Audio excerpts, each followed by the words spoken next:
Bonjour, vous venez d'entendre le concerto pour cordes en La majeur de Vivaldi, interprété par les musiciens de l'orchestre de l'Opéra de Massy, dirigé par Constantin Ruiz.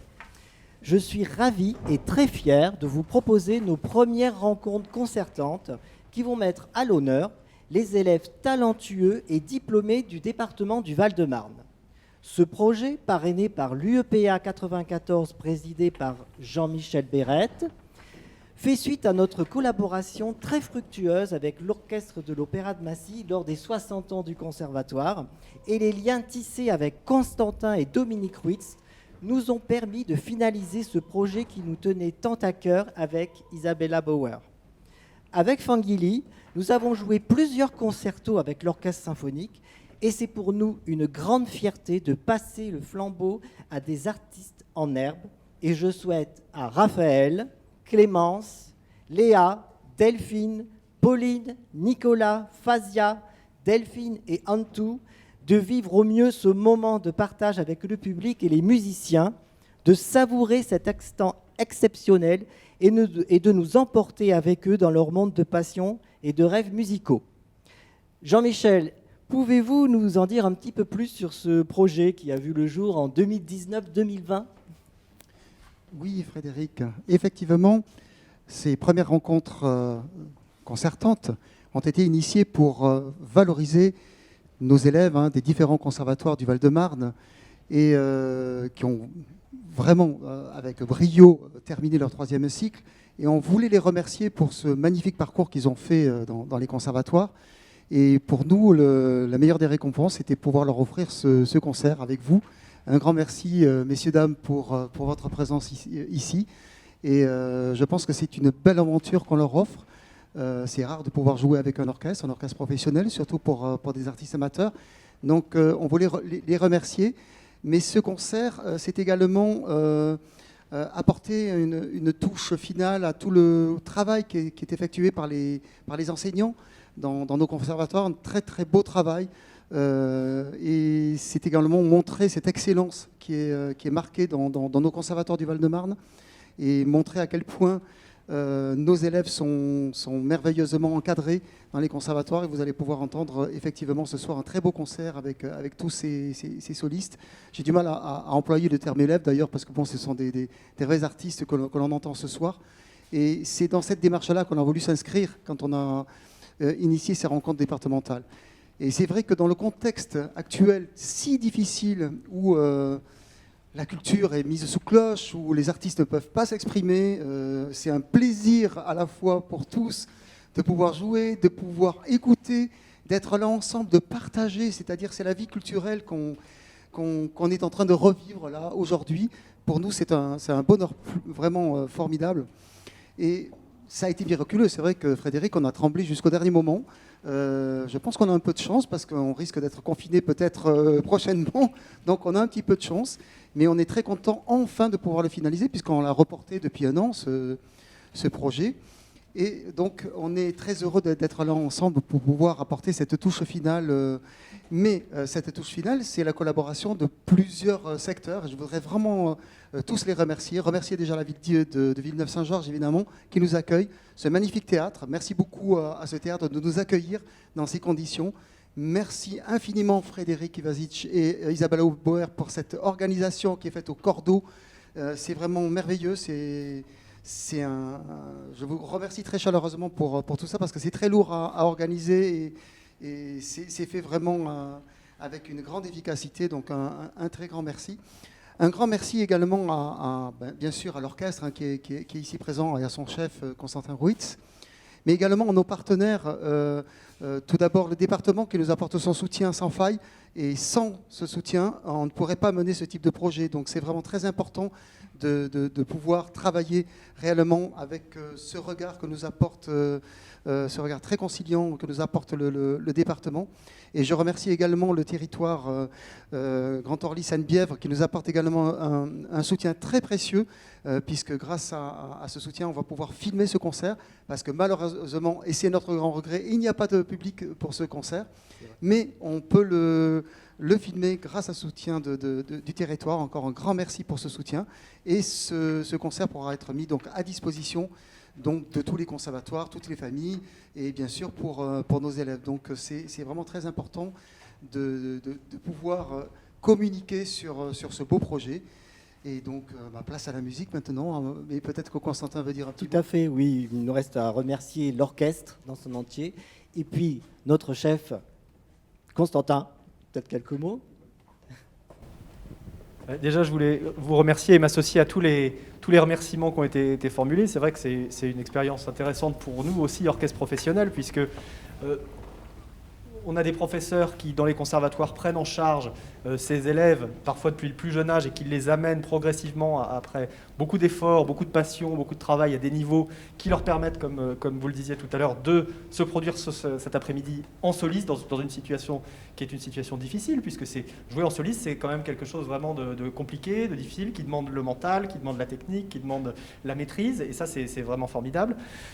Et puis, c'est vrai que pour nous, en tant qu'artistes professionnels, en tant que musiciens professionnels, c'est notre rôle, c'est notre mission d'être aussi des acteurs de cette transmission-là, de transmettre notre passion, de transmettre notre métier, de transmettre quelques trucs, quelques réflexes aussi de notre pratique, de leur en faire bénéficier. Et c'est vrai que c'est toujours très enrichissant pour tout le monde, tant pour l'orchestre que pour ses étudiants, pour qui, il faut le dire, c'est une opportunité extraordinaire, parce que jouer, comme vous le disiez, dans des conditions comme celle-là, avec un orchestre professionnel, des concertos qu'ils ont vraiment mûrement travaillé et mûrement réfléchi, c'est une belle opportunité. Donc on est ravis vraiment de les accompagner dans cette belle réalisation, et voilà, et vous en verrez le témoignage aujourd'hui dans ce concert, puisqu'ils vont vraiment donner le maximum. Et puis voilà, dernière chose, on est très heureux de revenir après cette année presque d'interruption, puisque ce projet-là devait se faire l'année dernière normalement. Et ce qui était finalement très difficile pour nous tous, mais ça a été pour les étudiants une expérience, puisqu'ils avaient quelque chose de prêt pour l'année dernière. Et là, ils ont finalement 1 an de recul, et ils ont eu le temps de maturer, de retravailler, de réfléchir, de prendre un petit peu du recul sur ces œuvres qu'ils ont préparées, ce qui est toujours très bénéfique de prendre du recul. Merci à tous en tout cas, et puis je vous souhaite à tous un très très beau concert. On va les écouter, merci.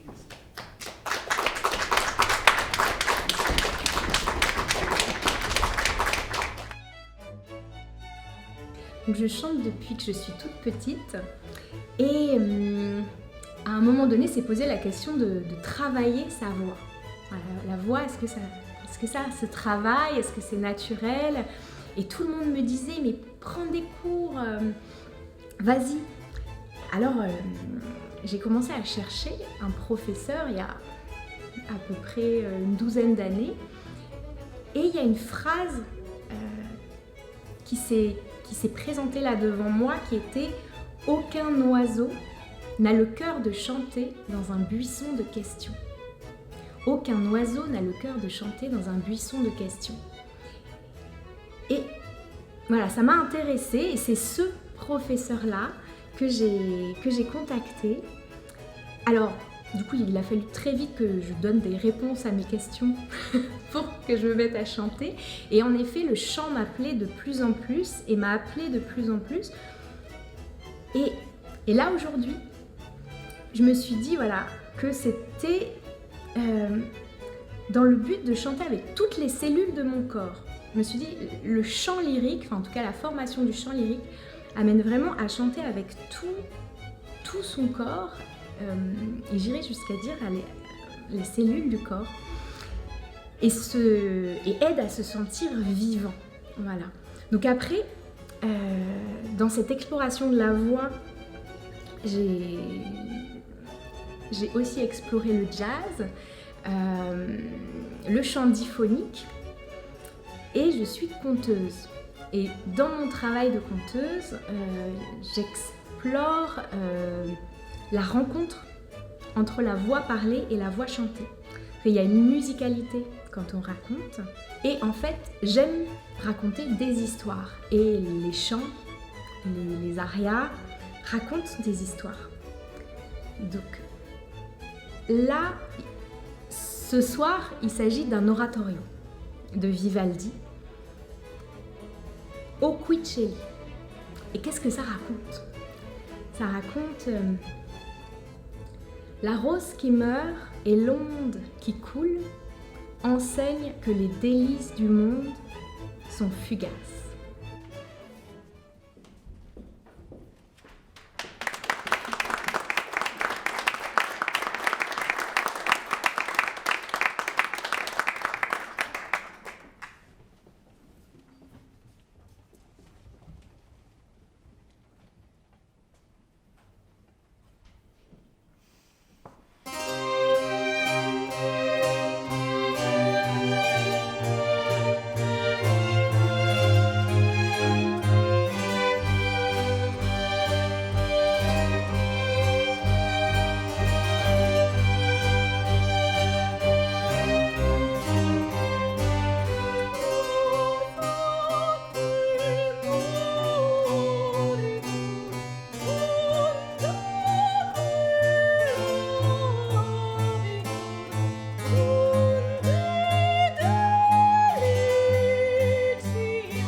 Bonjour, je m'appelle Léa, j'ai 19 ans et je suis en licence de musicologie à la Sorbonne, en parallèle de mes études d'alto à Versailles à Maison-Alfort.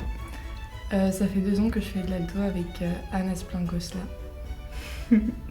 Bonjour, donc je suis Anne Asplin-Gosselin et donc j'ai repris le poste ici, moi, il y a 2 ans. Et Léa, elle a commencé très très jeune, l'alto, avec Charlotte Lapère. Voilà, donc j'ai hérité une belle classe ici à Maison-Alfort et particulièrement contente d'avoir des élèves comme Léa, qui travaillent bien, qui font de belles choses, qui jouent bien et avec qui on se marre beaucoup. Donc je suis très heureuse qu'elle participe à ce projet qui est magnifique. Elle pourra se produire avec un vrai orchestre. C'est rare les occasions comme ça.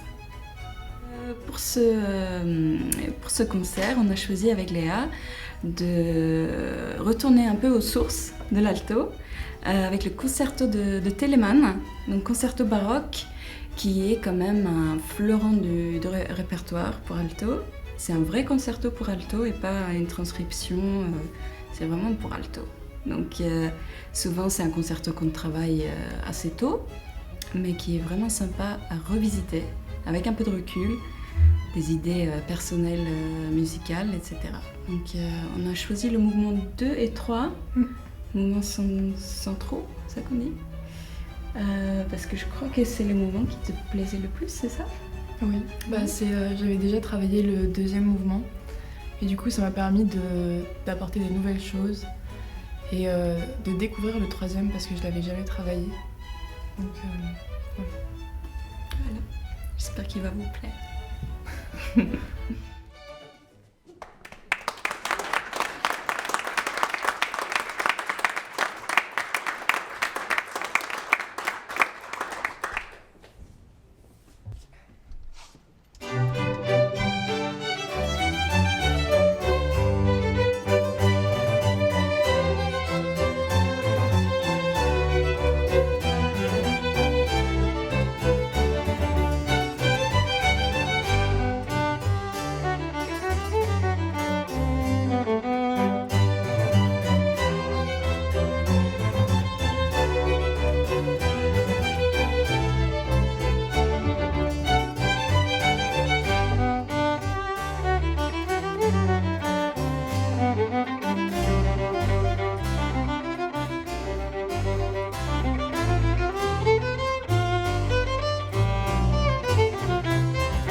Alors, le chant, c'est d'abord un coup de foudre. Je suis allée accompagner ma fille en répétition avec une pianiste et on est arrivé en avance.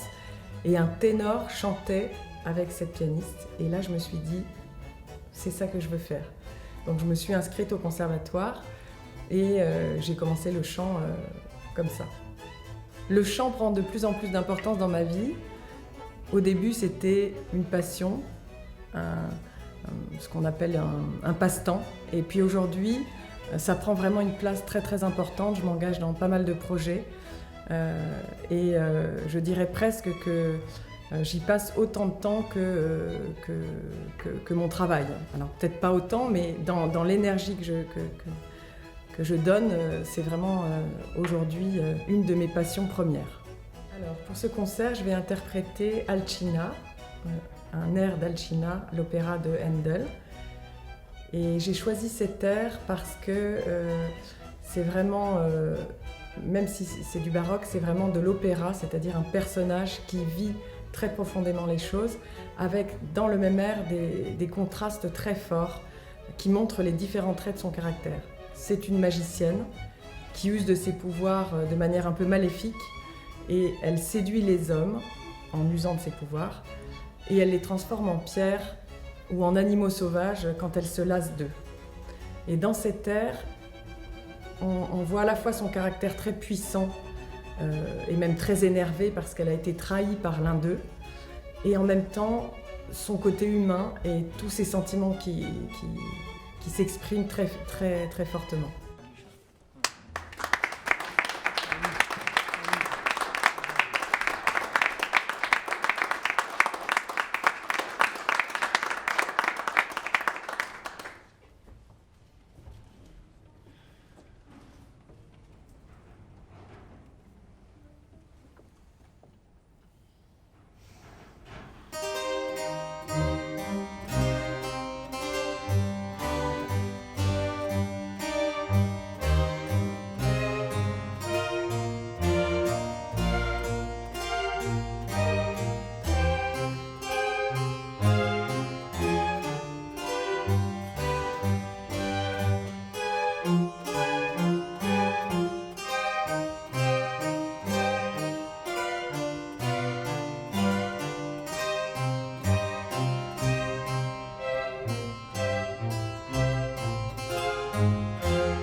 Je m'appelle Raphaël, je suis élève au Conservatoire d'Ivry-sur-Seine, je fais de la flûte. Ça fait du coup maintenant 11 ans que je fais de la flûte. J'ai commencé très tôt. Je viens d'une famille de musiciens, toute ma famille ou presque est inscrite au conservatoire. Et du coup, j'ai su très tôt que je voulais faire de la flûte. Et j'ai commencé le conservatoire en grande section et la flûte en CE1. Et j'ai jamais regretté mon choix. Donc Raphaël, elle était toute petite quand elle est arrivée dans la classe de flûte et c'était un petit bout de chou parce que c'était petit gabarit, mais avec énormément de volonté. Et c'était ça qui était très surprenant dès le début. C'est que Raphaël, elle sait ce qu'elle veut et elle suit un chemin, une ligne droite. Et elle se donne les moyens d'y arriver toujours. Donc quoi qu'il arrive, elle est là, on compte sur elle et c'est toujours assez incroyable parce que c'est généreux, c'est toujours très sûr au niveau des doigts, avec une grande maturité depuis toute petite. Et vraiment dès la première année, c'était très surprenant. Et on a eu la chance aussi, quand elle a débuté, d'avoir une équipe avec d'autres élèves qui ont commencé en même temps et qui ont suivi pendant très longtemps. Donc il y avait vraiment quelque chose d'assez magique dans ces années-là, de ces élèves qui se sont suivis, qui ont été vraiment soudés et qui ont fait de la musique ensemble. Et donc c'était important, on sentait dans leur univers, dans leur groupe, qu'il y avait un partage autre. Voilà. Donc en tant que prof, c'était très agréable d'avoir ce groupe-là et d'avoir des personnalités comme ça.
Je m'appelle Pauline Aguenin et je suis flûtiste depuis 12 ans au Conservatoire de Vitry-sur-Seine. Pourquoi la flûte? Alors, pour tout vous expliquer, j'ai d'abord fait de la guitare pendant 1 an, mais ça ne m'a pas plu. Et puis, en faisant des recherches sur Internet avec mon père à l'époque, il m'a montré des photos de flûte traversière et j'ai trouvé l'instrument très joli et je me suis inscrite en flûte traversière, donc il y a maintenant 12 ans. Et ce concerto est d'autant plus fascinant que je l'ai un petit peu situé par rapport aux autres concertos. Toutes ces œuvres de Mozart sont assez proches les unes des autres. C'est une époque où il a eu plusieurs fois des commandes avec de la flûte. Et j'ai cherché à resituer aussi l'écriture par rapport à l'instrument de l'époque. On vient des traversos, encore à cette époque, les flûtes en bois avec une seule clé étaient pratiquement l'instrument le plus utilisé. Et avec un trou de ce concerto, le commanditaire, qui était un flûtiste amateur, était d'un très bon niveau et avait un très bel instrument avec plusieurs clés et qui même descendait jusqu'au do grave, ce que ne faisaient pas les autres flûtes. Et moi, je vois vraiment dans cet andantino notamment l'exploitation maximum de toutes ces nouveautés et une jubilation à les exploiter. Donc je pense qu'il a réellement eu plaisir à composer cette œuvre et à exploiter toutes les nouveautés de l'instrument qu'avait ce flûtiste. Et c'est ça qui m'a beaucoup intéressée. Et j'ai donc travaillé sur une flûte authentique de 1825. Ça m'a intéressé de voir à quel point le compositeur a été vraiment dans la recherche de la nouveauté, un petit peu comme dire l'indicible, puisque les gens, il faut bien s'imaginer qu'ils n'avaient jamais entendu ces notes-là à la flûte. Et ça me passionne. C'est quelque chose qui est avec une couleur particulière. Quand on joue, on a cette sensation que c'est tout nouveau et que Mozart a su trouver les mots pour les notes pour exprimer sa musique. Je suis Nicolas et j'ai commencé l'harpe à l'âge de 7 ans.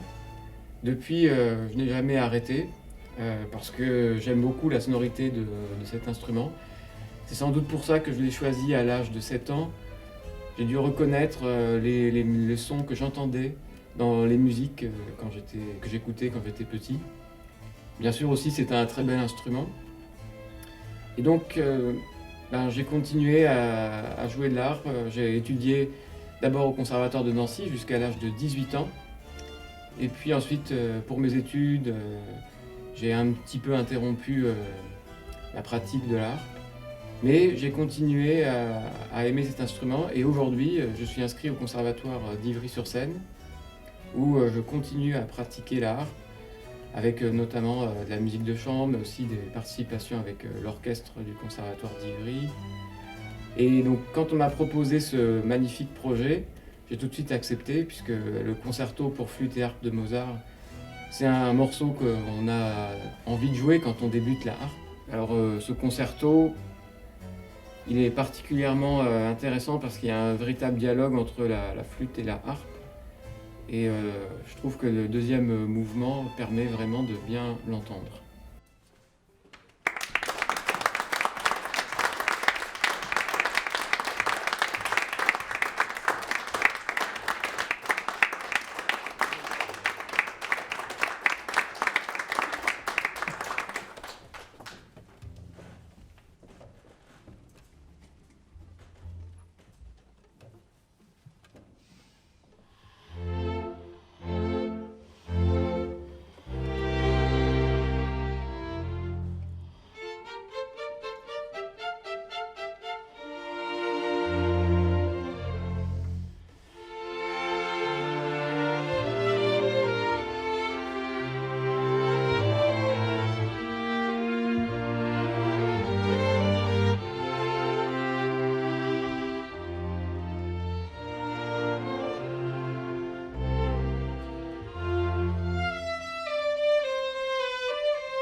Je m'appelle Fazia et je fais du chant lyrique depuis que j'ai 16 ans.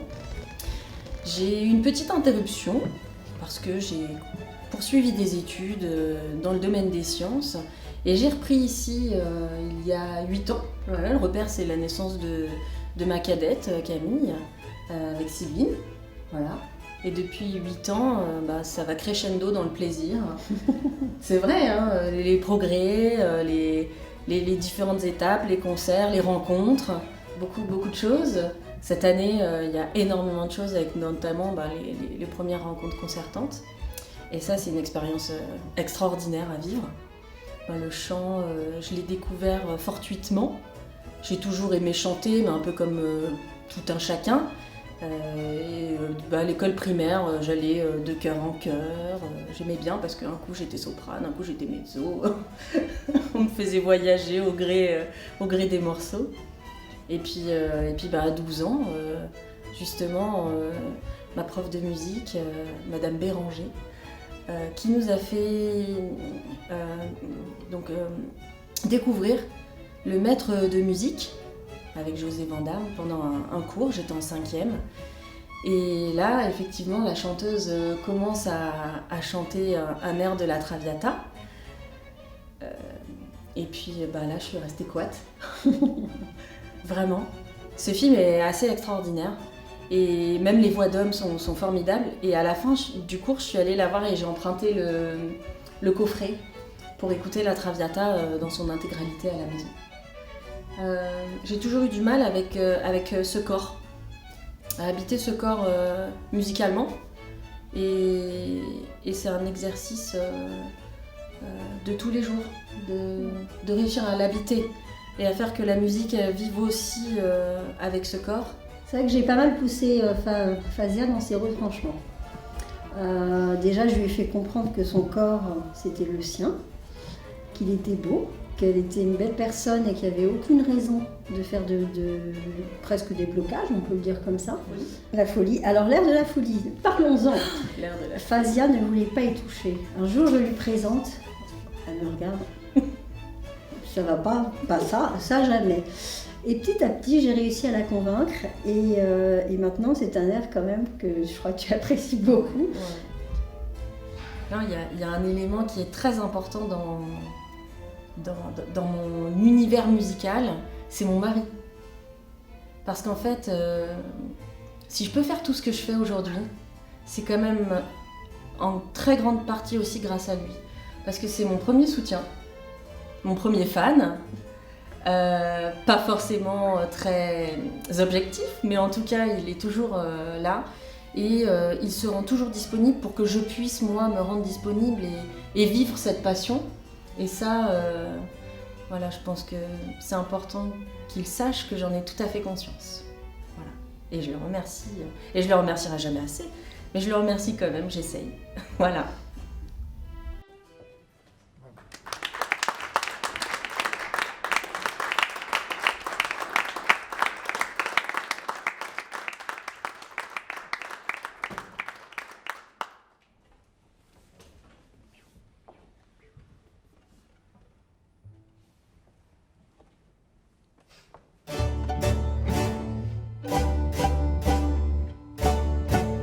Essayons du brio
j'ai commencé le piano à l'âge de 9 ans et aujourd'hui j'en ai 25.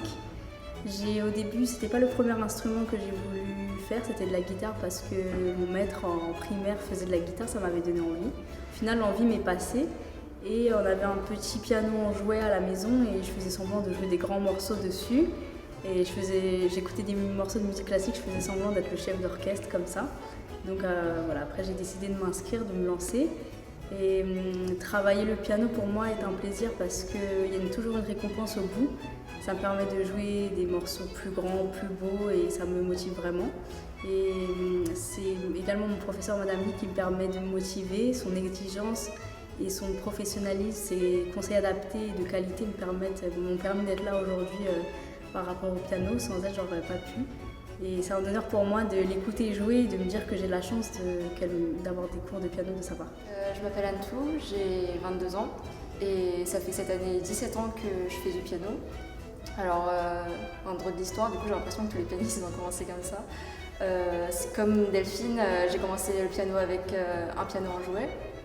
Et en fait c'est ma mère, juste en m'écoutant tous les jours faire du bruit dans la maison avec le piano en jouet, elle s'est dit bon c'est pas possible, faut qu'elle commence le piano mais vraiment au conservatoire. Du coup à l'âge de 6 ans elle m'a inscrite et c'est là que j'ai commencé à prendre des cours avec Madame Lee, qui est une professeure formidable et une pianiste très talentueuse et c'est pas parce qu'elle est juste à côté de moi que je dis ça.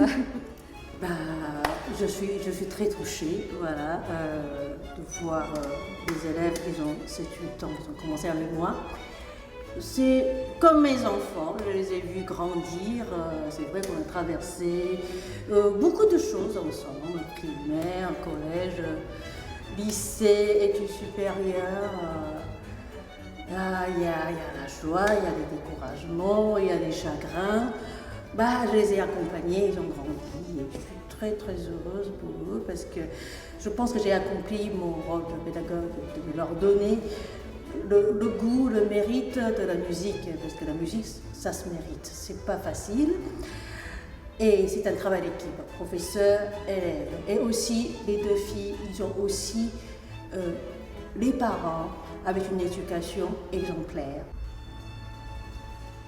Concernant le choix du concerto qu'on joue avec Delphine, c'est parti tout simplement du fait qu'un jour je suis allée au concert de Madame Lee et du directeur et je les ai entendus jouer justement le concerto de Bach. C'est vrai que j'avais entendu également ces morceaux lors des concerts des professeurs, donc on a la chance de les écouter à chaque fois et j'avais aimé aussi. Et on a aussi commencé par du Bach en étant petite, ça nous apprend beaucoup de technicité, donc c'était la continuité de pouvoir jouer ensemble, pouvoir s'écouter avec un tout et donc c'était un rêve de pouvoir jouer avec l'orchestre qui nous accompagnait aujourd'hui, qui va nous accompagner aujourd'hui.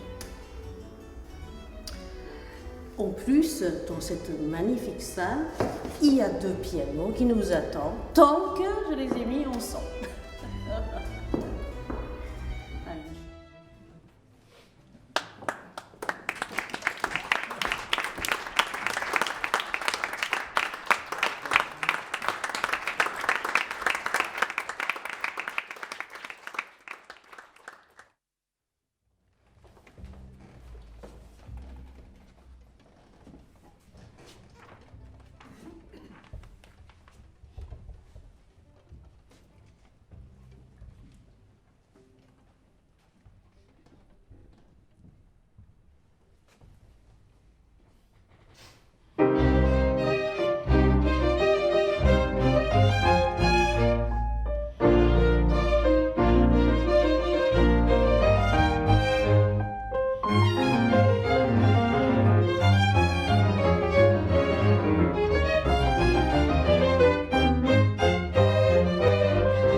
Ok.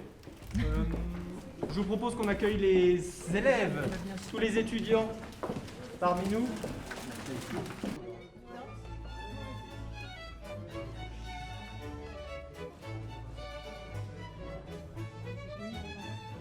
Je tenais à vous féliciter pour ce magnifique concert que vous nous avez offert cet après-midi, cette belle après-midi de musique qui nous manque tant dans ces temps de disette. Hein. Donc ça fait vraiment plaisir. Et puis pour tout le parcours que vous avez fait dans les conservatoires d'hiver, qui vous a amené à ce niveau. Et puis bon vent à vous maintenant dans votre futur de musiciens amateurs et je vous souhaite plein de bonnes choses et puis de toute façon vous allez continuer à travailler avec nous de toutes les manières, les liens ne sont pas coupés mais en tous les cas bravo pour cette belle prestation que vous nous avez offert et donc on a des beaux diplômes à vous offrir également pour comme souvenir, voilà c'est une première. Donc ça c'est Isabella et Frédéric qui ont préparé tout ça. Encore merci à eux parce que cette organisation c'était magnifique. Merci beaucoup. Le projet graphique de ce diplôme est de Delphine.